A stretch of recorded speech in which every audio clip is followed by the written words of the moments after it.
আমরা এখন আছি পশ্চিমবঙ্গের হাওড়ায়, আর আমাদের লজ অম্বিকা লজ। এখানে আমরা রাত্রি যাপন করেছি, আর আমাদের রাত্রি যাপন করার পর আজ আমরা চললাম হাওড়া ব্রিজ দেখতে।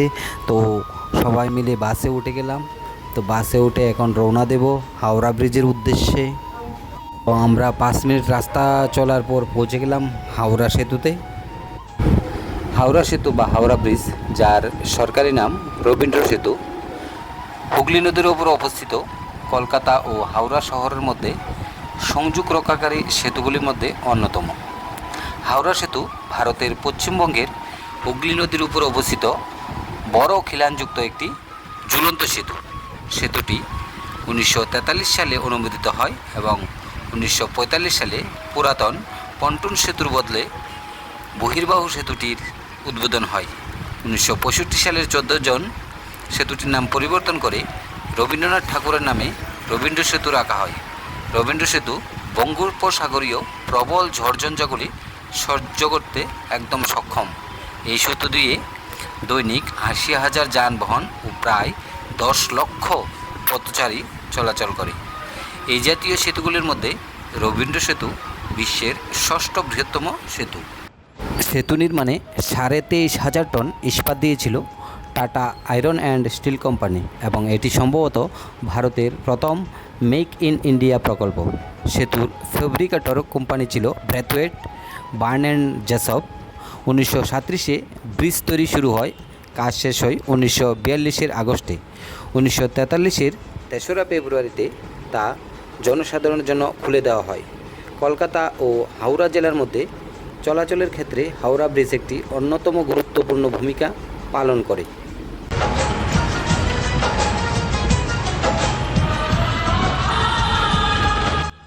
হাওড়া ব্রিজ আজ কলকাতার গর্বিত প্রতীক। এটিকে প্রায়শই কলকাতার প্রবেশদ্বার বলা হয়, এবং সঙ্গত কারণে এটি শহরটিকে হাওড়া রেলওয়ে জংশনের সাথে সংযুক্ত করে। আজ প্রায় 1 লাখ যানবাহন এবং 1,50,000-এরও বেশি পথচারী প্রতিদিনের পাশ দিয়ে যাতায়াত করে। হাওড়া সেতু সম্ভবত বিশ্বের সবচেয়ে ব্যস্ততম ক্যান্টিলিভার সেতু। তুমি যদি রাতের আশেপাশে থাকো, তবে তুমি আনন্দ শহরে প্রবেশ করার সময় বা এটিকে পিছনে ফেলে দিয়ে উজ্জ্বল এবং রঙিন আলোকিত বৃষ্টির দৃষ্টিশক্তি মিস করে থাকতে অবশ্যই পারবে না। 8 দশক পেরিয়ে শতাব্দীর দোরগোড়ায় ঐতিহাসিক হাওড়া ব্রিজ। এই সময় থেকে প্রায় 83 বছর আগে 1943 সালের 3রা ফেব্রুয়ারি নদী পেরিয়ে যাতায়াতের সুবিধার্থে নির্মাণ এই ব্রিজ। তখন দেশ জুড়ে ব্রিটিশ শাসনকাল। ভারত ও এশিয়ার প্রথম নোবেলজয়ী বাঙালি কবি রবীন্দ্রনাথ ঠাকুরের নামকরণ করা হয় এই ব্রিজ। হুগলি নদীর উপর নির্মিত হাওড়া কলকাতা 2 শহরকে যুক্ত করেছে হাওড়া ব্রিজ বা রবীন্দ্র সেতু। যতদিন গড়াচ্ছে ততদিন ব্যস্ত হয়ে উঠছে এই ব্রিজ। দিবারাত্রি বিরাম নেই। ব্যস্ততম এই ব্রিজ হাওড়া কলকাতার মানুষের কাছে গর্বের। এমনও শোনা যায়, হাওড়া ব্যতীত সারা দেশের মানুষের কাছে হাওড়া বলতে প্রথমে তাদের মনে ঝলঝল করে ওঠে এই ব্রিজের ছবি। প্রতিদিন লক্ষাধিক মানুষ, অসংখ্য যানবাহন যাতায়াত করে এই ব্রিজ হয়ে। শুধু হাওড়া বা কলকাতা নয়, সারা দেশের যোগাযোগ ব্যবস্থার অন্যতম এই ব্রিজ। ব্রিজটি 8 দশকে কত ঘটনার যে সাক্ষী তার ঠিক নেই। এই ব্রিজকে গ্র্যান্ড ওল্ড লেডি অফ কলকাতার গেটওয়ে নামেও ডাকা হয়। এই ব্রিজের দৈর্ঘ্য 705 মিটার এবং প্রস্থ 21 মিটারেরও বেশি এবং উচ্চতা প্রায় 82 মিটার। এই ব্রিজ নির্মাণ করতে সময় লেগেছিল প্রায় 6 বছর। ব্রিজের নির্মাণ কাজ শুরু হয়েছিল 1936 সালে এবং নির্মাণ শেষ হয় 1942 সালে। তথ্য অনুযায়ী জানা যায়, প্রতিদিন 1,50,000 পথচারী এবং 1 লাখ যানবাহন যাতায়াত করে এই ব্রিজের উপর দিয়ে।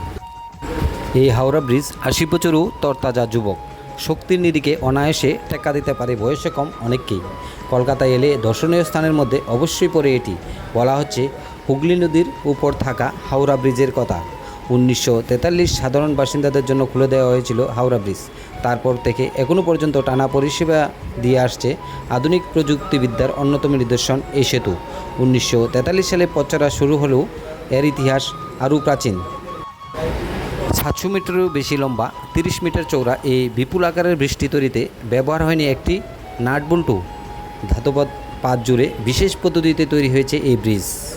গোটা ব্রিজ তৈরিতে নদীর মাঝে কোনো পিলার ব্যবহার করা হয়নি। এই পদ্ধতিতে তৈরি ব্রিজকে বলা হয় suspension type balance cantilever bridge. যখন এটি তৈরি হয় তখন এটি পৃথিবীর তৃতীয় বৃহত্তম ক্যান্টিলিভার ব্রিজ ছিল। বর্তমানে এটি পৃথিবীর ষষ্ঠ বৃহত্তম ক্যান্টিলিভার ব্রিজ। একদম প্রথমে হুগলি নদীর উপর ছিল পল্টন ব্রিজ, সেটা 1800 শতকের ঘটনা। তারপর থেকে ইংরেজ আমলে ক্রমশ বেড়ে চলেছে কলকাতা প্রশাসনিক ও ব্যবসায়িক কাজের ভরকেন্দ্র হয়ে উঠছে কলকাতা শহর। তখন বড় ব্রিজ তৈরি করার ভাবনা আসে ইংরেজ শাসকের মাথায়। ইতিহাস বলে প্রথমে ক্যান্টিলিভার ব্রিজ তৈরির পরিকল্পনা ছিল না। কী ব্রিজ তৈরি হবে তা নিয়ে নানা আলোচনা হয়, কিন্তু সেগুলি কখনোই বাস্তবের মুখ দেখেনি। 1906 সালে হাওড়া স্টেশন তৈরির পর বেড়ে যায় হুগলি নদীর উপর একটি বড় সেতুর প্রয়োজনীয়তা। ব্রিজ তৈরির জন্য দরপত্র ডাকা হয়েছিল, কিন্তু বাদশাদে প্রথম বিশ্বযুদ্ধ, ব্রিজের খরচার কথা ভেবে পিছিয়ে আসে শাসক ইংরেজ। পরে ফের শুরু হয় কাজ। ঐতিহাসিক তত্ত্ব বলছে অনেক খোঁজাখুঁজির পর একটি জার্মান সংস্থা দায়িত্ব পেয়েছিল, কিন্তু ততদিনে বিশ্বজুড়ে বদল হচ্ছে রাজনৈতিক পরিস্থিতি, বাতিল করা হয় সেই দরপত্রও। ব্রিজ তৈরির দায়িত্ব প্রায় ব্র্যাথওয়েট বার্ন এবং জেসপ কনস্ট্রাকশন কোম্পানি। কাজ শুরু হয় 1936 সালে। ঠিক করা হয় তৈরি হবে ক্যান্টিলিভার ব্রিজ। যখন হাওড়া ব্রিজের কাজ চলছে তখনই শুরু হয়েছে দ্বিতীয় বিশ্বযুদ্ধ, ফলে ফের টাকার যোগানে টান পড়ে। যদিও সব বাধা কাটিয়ে দীর্ঘ 6 বছর কাজের পর 1942 সালে আজকের চেহারার গড়ে ওঠে হাওড়া ব্রিজ। ব্রিজ তৈরির জন্য ইস্পাত আসার কথা ছিল ইংল্যান্ড থেকে, কিন্তু দ্বিতীয় বিশ্বযুদ্ধের জন্য জাহাজ আসতে সমস্যা তৈরি হয়। প্রয়োজনের তুলনায় খুব অল্প ইস্পাত পাওয়া যায়। এদিকে কাজ তো করতেই হবে। মুশকিল আসান হয়ে এগিয়ে আসে ভারতের প্রতিষ্ঠান জামশেদজি নাসেরজির তৈরি টাটা সংস্থা। টাটার ইস্পাত কারখানা থেকে আসা 23,000 টন ইস্পাত ব্যবহার করা হয় হাওড়া ব্রিজে। 1943 সালে সাধারণ বাসিন্দাদের জন্য খুলে দেওয়া হয় হাওড়া ব্রিজ, কিন্তু কোনো অনুষ্ঠান করা হয়নি, কারণ তখন তুঙ্গে উঠছে দ্বিতীয় বিশ্বযুদ্ধ।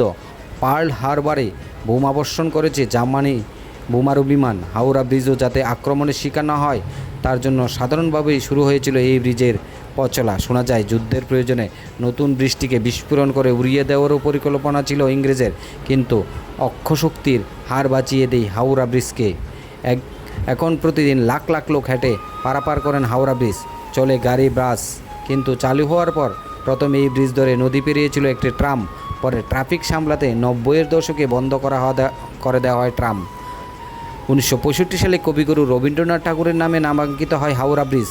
নতুন নাম হয় রবীন্দ্র সেতু। পলকে নাম বদলালেও এতদিন পরও লোকের মুখে মুখে রয়ে গেছে পুরনো নামই। 1943-এর তুলনায় বহরে ব্যস্ততায় কয়েকশো গুণ বেড়েছে আজকের কলকাতা ও হাওড়া। বেড়েছে ব্যস্ততা, বেড়েছে গাড়ি চলাচল, তবু একই রকমভাবে পরিষেবা দিয়ে যাচ্ছে এই সেতু।